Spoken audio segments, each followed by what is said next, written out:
Hey, this is Mark Moore, aka Tuxedo Mark, at various places on the internet.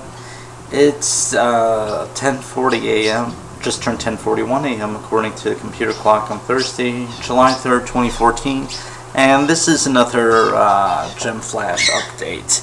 An update on the Gem movie. Now, shortly after I recorded the last update, I happened to look online, and there were two small items. One was that a guy that does the lighting, at least in the concert scene, I guess apparently in the final concert scene, maybe the whole movie, I'm not sure. Apparently he was nominated for an Emmy or won an Emmy or something for lighting on television. So that's cool, I guess. I guess that means that the lighting in the movie at least will be good. Another thing was with the fashion person in the movie, the costume person.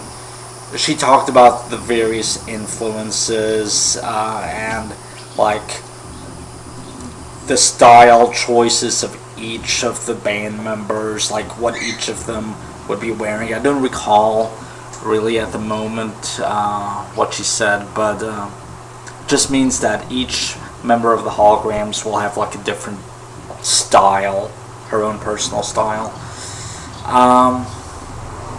Okay, now the big news. This was posted on Cool Trash on Saturday, June 28th. Jason Blum confirms the Misfits will not be in Gem the movie. Alright.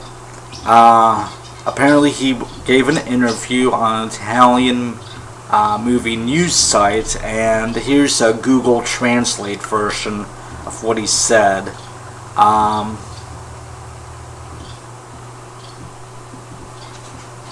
Let's see. They will not be in the film. Since apparently in Italy everyone knows this series better than me, maybe I'll do a preview of the movie here. However, there will be, but the reason is not related to rights. Okay, it's a bit garbled, but basically, the Misfits will not be in the film, but it is not related to rights issues, like, regarding the Misfits name and the fact that there was a real life band called the Misfits. It's not related to that. It's just they're not going to be in the movie, and that's all they said. Before I get into the discussion of why, it looks like the interviewer mentioned I really wanted to have in the background Christina de Vena. That's cute. She is apparently a singer of many Italian cartoon themes.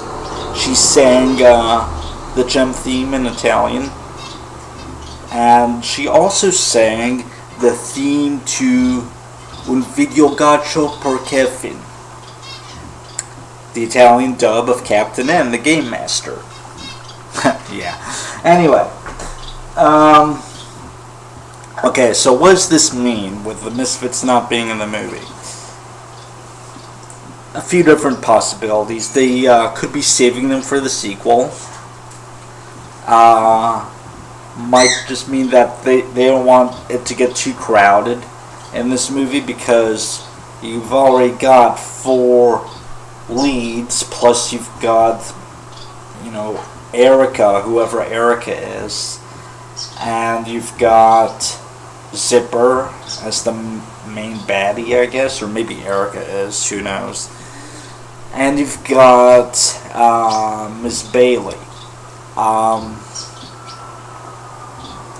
And you've got some younger versions of the characters, at least younger Jerica and younger Shayna.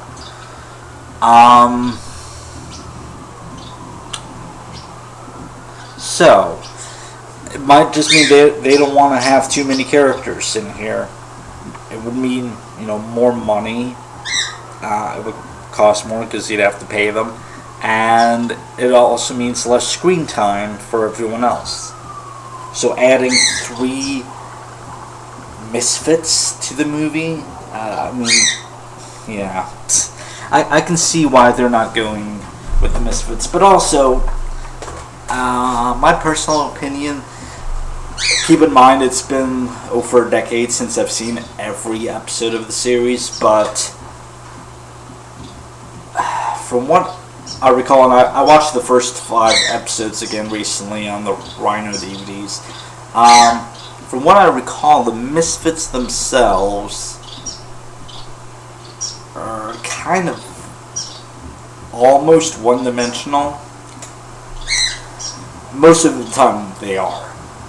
It's like their thing is, we're awesome, we're gonna cause trouble, we hate Jem.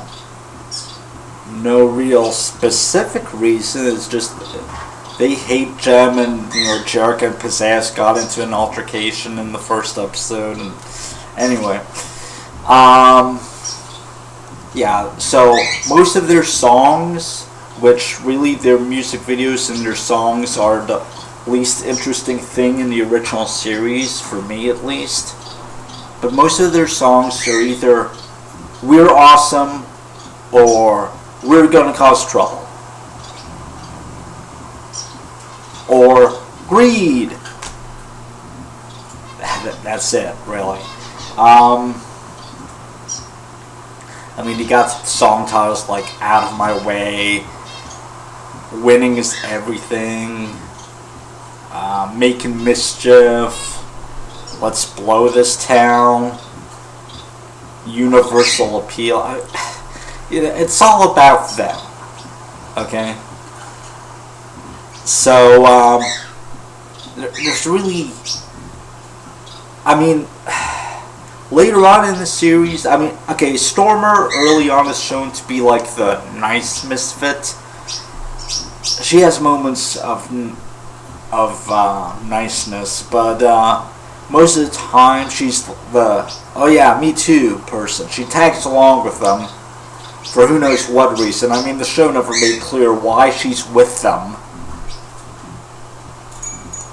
And even in that one episode, the bands break up, when she and Kimber had broken off to form their own duo.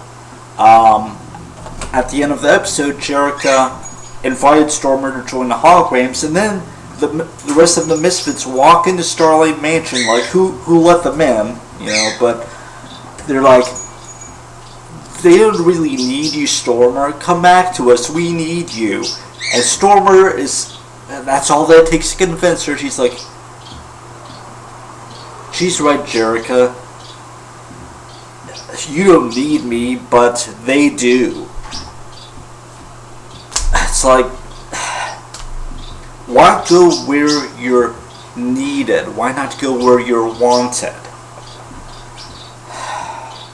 But whatever, they had to reset the status quo at the end of the episode. But yeah, so Stormer is kind of like a semi-nice misfit. She befriends Kimber, even though they don't really acknowledge that much later on. She gets along well enough with them, I guess, such as in Brit Rock. But yeah. Roxy has like that, the thing where she can't read, so the episode Roxy Rumbles kind of explores her past. She goes back to her old neighborhood. She's kinda, I think it was Bonnie that gave her the book at the end of the episode to teach her how to read. And Jericho helped her out with her finances and stuff. But other than that, name an episode where Roxy isn't, just as bad as Pizzazz. With Pizzazz, there's the thing about how her father's distant, doesn't really pay attention to her, just gives her whatever she wants. There was the Father's Day episode where she felt betrayed by him. There's the Music Awards episode where Pizzazz won an award and then came to gloat about it, but she saw everyone like being nice and singing, and then she just dropped it and it shattered. So those are some Pizzazz moments from throughout the series that I can think of. But most of the time, Pizzazz and Roxy are just evil. I mean, okay, within the first 5 episodes of the series, there's blatant acts of illegality committed on both sides, okay? The Misfits steal a hologram's instrument, so of course the holograms get in their car and Aja floors it and they chase after them, barreling down the road. It would never happen in real life. I mean, if it did happen, all of them would be arrested. I mean, so here's a theory that I found online that said that, judging by the design choices for the holograms costumes, it seems kind of more misfitish. That it seems that they're going to have the holograms absorb some of the Misfits' traits, like as far as fashion goes, and maybe even give them a bit of attitude. They're probably going to go for the rebellious teen type of thing. So, that could work. I'm really interested in that. They won't be as squeaky clean as they were on the cartoon. Which, I mean, yeah, they fought every so often on the cartoon, but they mostly, like, got along and worked as a group. I mean, there were some, interpersonal conflicts, but if they kind of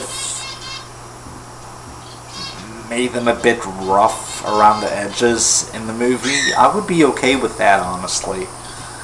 I mean, you don't have to make them as bad as the Misfits. It's just give them a bit of that Misfits attitude, just a bit, and it would probably be more realistic as to how people in their late teens behave,